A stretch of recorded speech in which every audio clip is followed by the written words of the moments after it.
രീതിയിലേക്ക് വലിയ ബുദ്ധിമുട്ടുകൾ അനുഭവപ്പെട്ടിട്ടുണ്ടോ ഈ വലപ്പണിയുമായി ബന്ധപ്പെട്ട്?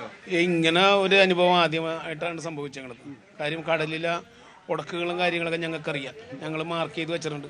അത് ഉടക്കിൻ്റെ അടുത്ത് വരുമ്പോൾ അലാറിനടിക്കും. ഇതൊരു പ്രതീക്ഷിക്കാത്ത ഉടക്കുകളാണ് ഇപ്പോൾ കടലിൽ കാണുന്നത്. ഒരു വള്ളത്തിനല്ല, ഈ പോണ വള്ളത്തിൽ ഒരു 10-15 വള്ളങ്ങൾ ഒരു ദിവസം ഇങ്ങനെ വല കണ്ടിച്ച് പോകുന്നുണ്ട്. അപ്പം ഞങ്ങളുടെ സംശയം കണ്ടെയ്നർ ഒഴുകി വന്നിട്ടുണ്ടെന്ന് തന്നെയാണ്. കാര്യം അവിടെ ഉടക്കില്ല. നിങ്ങൾ സ്ഥിരമായിട്ട് മത്സ്യബന്ധനം നടത്തുന്ന സ്ഥലമാണത്. അവിടെ ഇതുവരെ അങ്ങനെ ഒരു സംഭവം ഉണ്ടായിട്ടില്ല. ഇപ്പോൾ ഇത് കുടുങ്ങി വരുമ്പോഴേക്കും ഒത്തിരി നഷ്ടം അല്ലേ? ഒത്തിരി നഷ്ടം എന്ന് പറഞ്ഞാൽ ഇന്നലെ മിനിയാവുന്ന ഞങ്ങൾ ഇന്നലെ കണ്ടിച്ചിട്ട് ഇന്നലെ 500 കിലോ വല ഞങ്ങൾ ഇന്ന് വെച്ചിട്ടുണ്ട്. ഇന്നലെ തികഞ്ഞിട്ടില്ല. 1 കിലോ വലക്ക് 600 സംതിങ്ങാണ് വില. ഒരു വള്ളക്കാരൻ നഷ്ടം 5-6 ലക്ഷം രൂപ നഷ്ടമാണ്. ഞങ്ങൾ അതിക്ക് മുമ്പ് ഞങ്ങൾ 6 മാസം പണിക്ക് പോകാതെ വള്ളം കെട്ടിയിട്ട് 10-25 ലക്ഷം രൂപ വള്ളത്തിനും വലക്കും മുടക്കിയിട്ടാണ് ഞങ്ങൾ ഈ പണിക്ക് ഇറങ്ങിയത്. സീസൺ ഞങ്ങൾക്ക് പ്രതീക്ഷയുള്ള മാസം കൂടി 1-2 മാസം. ഈ മാസം കൊണ്ട് ഞങ്ങൾക്ക് ഞങ്ങളുടെ കടങ്ങളും കാര്യങ്ങളൊക്കെ വീടുന്ന ഒരു മാസമാണ് മത്സ്യത്തൊഴിലാളികളുടെ സംബന്ധിച്ച് ഏറ്റവും വലിയ സൗഭാഗ്യമുള്ള മാസമാണ്. ആ മാസമാണ് ഇങ്ങനെ സംഭവിച്ചേക്കുന്നത്. ഈ ട്രോളിംഗ് നിരോധനം നിലനിൽക്കുന്ന ഒരു സമയമൊക്കെയാണ്. അപ്പോൾ വലിയ ബുദ്ധിമുട്ടും കാര്യങ്ങളൊക്കെ നമ്മൾ അനുഭവിക്കുന്നുണ്ട്. അതിനിടയിലാണ് ഈ സംഭവം. ഞങ്ങൾ കടലിനെയും കാറ്റിനെയും പേടിച്ചാണ് കടലിൽ പോണത് എല്ലാവരും. അതിനിടയിൽ കൂടിയാണ് ഈ സംഭവം വരുന്നത്. കാര്യം മക്കൾ പട്ടിണിയായി കിടക്കാതിരിക്കാൻ വേണ്ടിയാണ് ഈ കാറ്റ് മഴയാണെങ്കിൽ പണിക്ക് പോണത് മത്സ്യത്തൊഴിലാളികൾ. അതിനിടക്കാണ് ഈ പറയുന്ന ഈ കണ്ടെയ്നർ പോലുള്ള സാധനങ്ങൾ ഒഴുകി വന്ന് വല കയറുന്നത്. ഞങ്ങൾ എങ്ങനെ ജീവിക്കും? ഇതിനൊരു പരിഹാരം സർക്കാർ തലത്തിൽ തന്നെ നടത്തണം. അതിന് സർക്കാർ തയ്യാറാകാൻ വേണം. ഈ രീതിയിൽ മത്സ്യത്തൊഴിലാളികൾ അവർ പറയുന്ന അവർ കഴിഞ്ഞ കാലം ആ ബുദ്ധിമുട്ടുകളും കാര്യങ്ങളും എല്ലാം തന്നെ അവർ പറയുന്നു. കാരണം അവർക്ക് മുന്നോട്ട് പോകാനായിട്ട് കഴിയാത്ത വലിയ പ്രതിസന്ധിയിലേക്ക് അടക്കം കാര്യങ്ങൾ പോവുകയും ചെയ്യുന്നൊരു സമയം കൂടിയാണ്. അതുകൊണ്ട് ഒരു നഷ്ടപരിഹാരം അടക്കം സർക്കാർ പ്രഖ്യാപിക്കുന്നു. അത് മതിയായതാണോ? 1000 രൂപയും നഷ്ടപരിഹാരം വെറുതെ പ്രഖ്യാപിച്ചിട്ട് കാര്യമില്ലല്ലോ. അതിനൊരു പ്രായോഗികമായ ഇത് വേണ്ടേ? അത് ആ ഒരു തീരുമാനം പറ്റില്ലല്ലോ. ഇത് എല്ലാ വർഷവും ഇതിങ്ങനെ പറഞ്ഞുകൊണ്ടിരിക്കണം. ഇപ്പം തന്നെ കപ്പലടിക്കുന്ന എക്കല് ഉടക്കായിട്ട് മാറിക്കൊണ്ടിരിക്കുക. അതിലെന്തൊരു നഷ്ടം വല അടിച്ച് വന്നിട്ടുണ്ടെന്ന് പറയും. വല നഷ്ടപ്പെട്ടു വന്നു. അപ്പോൾ അതൊക്കെ ഇത് നഷ്ടങ്ങളാണ് സംഭവിക്കുന്നത്. ലക്ഷക്കണക്കിന് രൂപ കടം മേടിച്ചാണ് ഇത് നടത്തുന്നത്. ഇത് സർക്കാരിന് തന്നെ അറിയാം. സർക്കാരിൻ്റെ മത്സ്യബീഡിൻ്റെ ലോണും കാര്യങ്ങളൊക്കെ ഉണ്ട്. അതൊക്കെ സർക്കാരിന് തന്നെ അറിയാം എത്രയോ കടങ്ങൾ മുടങ്ങി കിടപ്പുള്ളത്. ഈ കാണുന്ന ഭൂരിഭാഗം വള്ളങ്ങളുടെ ലോണും കാര്യങ്ങളൊക്കെ മുടങ്ങി കിടക്കും. അത് ഇതേപോലെ കിട്ടാനില്ല കൊടുക്കാൻ പറ്റുള്ളൂ. കിട്ടാണ്ടായിരുന്നെങ്കിൽ ഇങ്ങനെ കൊടുക്കും. അത് സർക്കാരിന് അറിയാവുന്ന കാര്യങ്ങളാണ്. ശാശ്വതമായ പരിഹാരം എന്ന് വെച്ചാൽ സർക്കാർ തന്നെ തീരുമാനമെടുക്കണം. അത്രേ ഉള്ളൂ.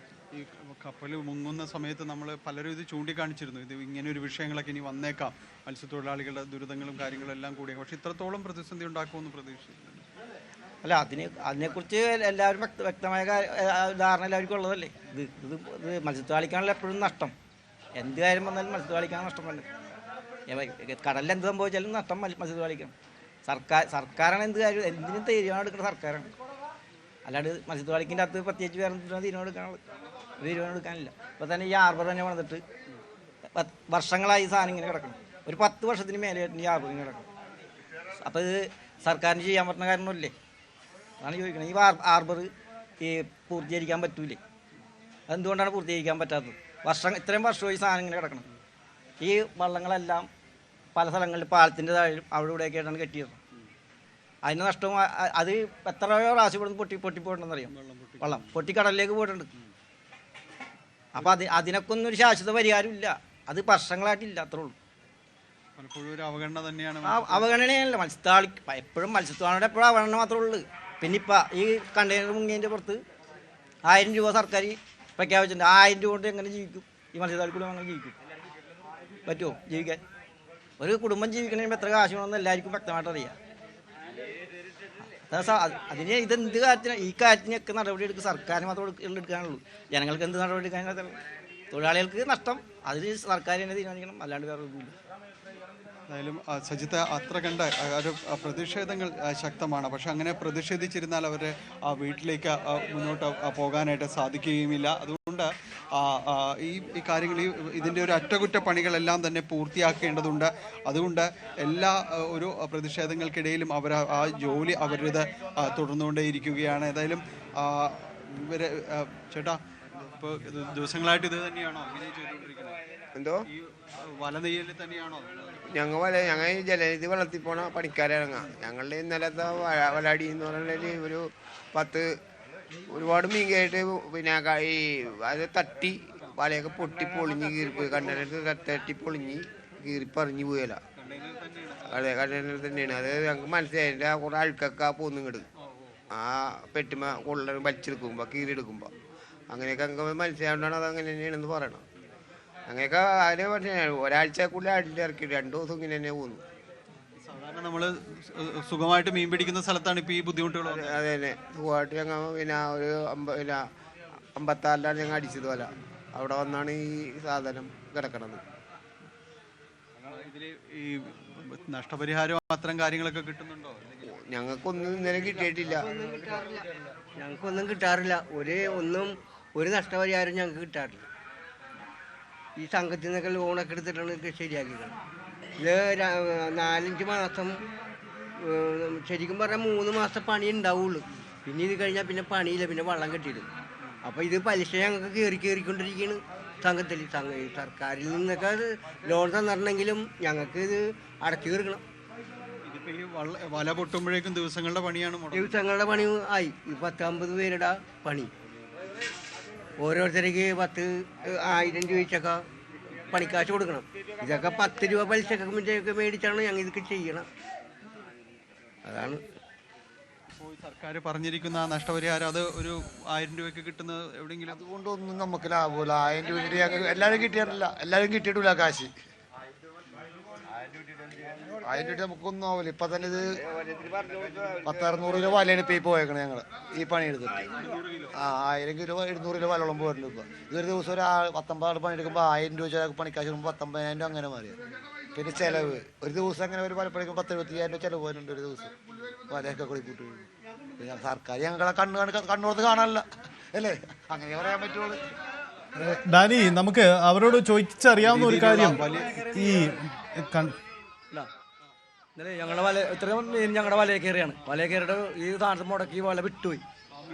മീനും വിട്ടുപോയി. 40 ലക്ഷം രൂപയുടെ മീനാണ് ചാളയാണ് ഇന്നലെ കയറിയത്. അപ്പോൾ ഞങ്ങൾ 50 കുടുംബമാണ് ഞങ്ങളുടെ പട്ടിണിയാണത്. മനസ്സിലായില്ലേ? മീൻ ഉള്ള ഇതാണ്. അതിൽ അഴിച്ചു തരാം. അപ്പോൾ ഈ അത്രയും ഞങ്ങൾക്ക് നഷ്ടമുണ്ട്. 50 പേര് കുടുംബം ഇന്നലെ വെളുപ്പിന് 4 മണിക്ക് എഴുന്നേറ്റ് പോയിക്കൊണ്ടും ഇങ്ങനെ സംഭവിക്കുമ്പോൾ പിന്നെ എന്തിനാണ് ഇവിടെ അടുത്ത കളിക്ക് 1000 രൂപ കിട്ടിട്ട് 1000 രൂപ കിട്ടിയിട്ട് ജീവിക്കാൻ 500 രൂപ വെളിച്ചെണ്ണക്ക് 400-450 രൂപ വെളിച്ചെണ്ണ. ഇതെങ്ങനെ ജീവിക്കും ഞങ്ങൾ? ഇവിടെ ജീവിക്കാൻ പറ്റുമോ? അങ്ങനത്തെ ഇഷ്ടത്തിലാണ് ഞങ്ങളുടെ ജീവിതം. സജിത്ത്, വളരെ കൃത്യമാണ് അദ്ദേഹം പറയുന്നത്. കാരണം ഈ രീതിയിൽ മുന്നോട്ട് പോകാനായിട്ട് കഴിയാത്ത സാഹചര്യങ്ങളിലേക്ക് തന്നെയാണ് പോകുന്നത്. കാരണം ഇപ്പോൾ ഉണ്ടായിരിക്കുന്നത് പ്രതിസന്ധി, അതിൻ്റെ ആഴങ്ങൾ വലുതാണ്. അത് വലിയ രീതിയിലേക്ക് അത് നീങ്ങിയിരിക്കുന്നു. കാരണം ഇനി മുന്നോട്ട് പോകാൻ കഴിയാത്ത അവസ്ഥയിലേക്കാണ് കാര്യങ്ങൾ എത്തുന്നത്. ഏതായാലും 5 ലക്ഷം രൂപ 5 പൈസ പലിശക്കാണ് തരണം. ഈ വല മേടിച്ചിട്ട് എങ്ങനെ ജീവിക്കും?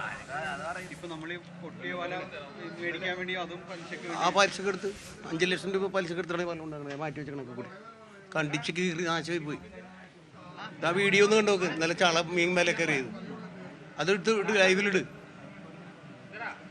അദ്ദേഹം പറയുന്നത് ഈ പ്രതിസന്ധികൾക്കിടയിലും അവർ ഈ ട്രോളിംഗ് നിരോധന കാലത്തും മത്സ്യബന്ധനത്തിന് പോകുന്നു. പക്ഷേ ആ വല പൂർണ്ണമായും തന്നെ നഷ്ടപ്പെടുന്ന ഒരു അവസ്ഥയിലേക്ക് വന്നു. 5 ലക്ഷം രൂപ ഇന്നലെ വായ്പ എടുത്ത് പലിശയ്ക്ക് പണം വാങ്ങിച്ചാണ് വല ഇവിടേക്ക് കൊണ്ടുവന്നത്. അന്നിപ്പോൾ അത് കൂട്ടിയോജിപ്പിക്കുന്ന കാര്യങ്ങളും എല്ലാം തന്നെ നടക്കുകയാണ്. അങ്ങനെ പ്രതിസന്ധികളിൽ നിന്ന് പ്രതിസന്ധികളിലേക്ക് മത്സ്യത്തൊഴിലാളികളുടെ ജീവിതം നീങ്ങുന്നു. അതിൽ നാമമാത്രമായ നഷ്ടപരിഹാരം കൊണ്ട് അവർ എവിടെയും എത്തുകയില്ല എന്ന് നമുക്ക് അവർ പറയുന്നത് കേൾക്കുമ്പോൾ തന്നെ അറിയാം. ഇതിൽ വലിയ രീതിയിലുള്ള ഇടപെടലുകൾ അടക്കം ആവശ്യമാണ്. ഇന്ന് ഹൈക്കോടതിയിലടക്കം കേസ് പരിഗണനയ്ക്ക് എല്ലാം തന്നെ വരികയും ചെയ്യുന്നുണ്ട്. എന്തായാലും വലിയ പ്രതിസന്ധിയെ തന്നെ അഭിമുഖീകരിച്ചുകൊണ്ട് തന്നെയാണ് മത്സ്യത്തൊഴിലാളികൾ അവർ മുന്നോട്ട് പോകുന്നത്. കാരണം മുങ്ങിയ കപ്പലിൽ നിന്നുള്ള കണ്ടെയ്നറുകൾ തന്നെയാണ് ഈ ഗുരുതര പ്രതിസന്ധി സൃഷ്ടിക്കുന്നതെന്ന് അവർ വിശ്വസിക്കുന്നു. അവർ അതിന് വ്യക്തമായ രീതിയിൽ തന്നെ അവർ അത് പറയുകയും ചെയ്യുന്നു. നാളിതുവരെ ഇല്ലാത്ത സ്ഥലങ്ങളിലാണ് ഈ വല വീശുമ്പോഴുണ്ടാകുന്ന തിരിച്ചടികളും കാര്യങ്ങളും എല്ലാം തന്നെ എത്തുകയും ചെയ്യുന്നത്. എന്തായാലും ഇത് വൈപ്പിൻ കാളമുക്ക് ഹാർബറിൽ നിന്നുള്ള കാഴ്ചയാണ്.